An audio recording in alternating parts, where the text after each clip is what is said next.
So, thanks so much for coming and talking to me, Matt. Yes, of course. So you play Zander in Ghost Side Into the Dark.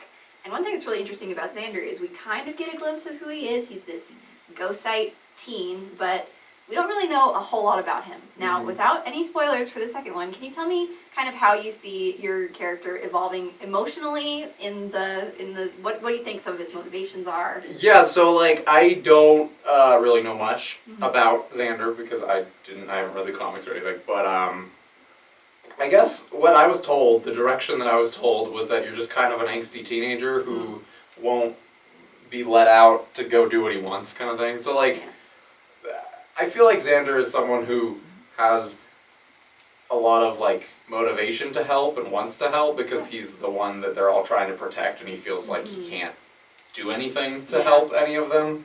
But at the same time I think he feels like he's being held back by his, by Todd and by all the people that won't let him get out there. So yeah, interesting. Yeah.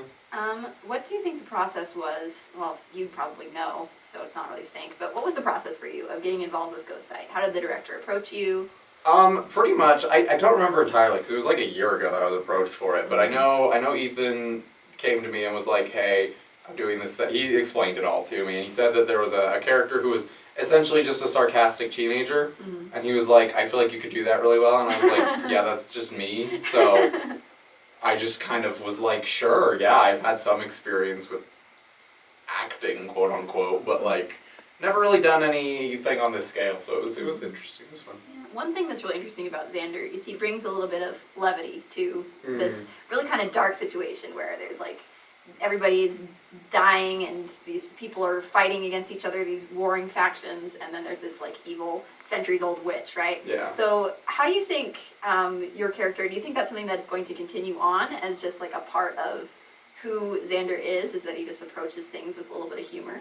Yeah, I think I don't know, I think humor's kind of a coping mechanism for him, but I do think in the next one there's going to be a little bit less of that and a little bit more of, he's going to get a little bit more real and have actual things that he's trying to deal with, things from his past, things that, he's just, I don't know, it seems like he uses humor to get through a lot of his complicated past and just frustrating life, but I think in the next one he's going to get more serious. Yeah, a little bit more three-dimensional. Yeah. Interesting. Well, I'm super looking forward to it. Thanks so much for coming and talking to me. Thank you. Yeah.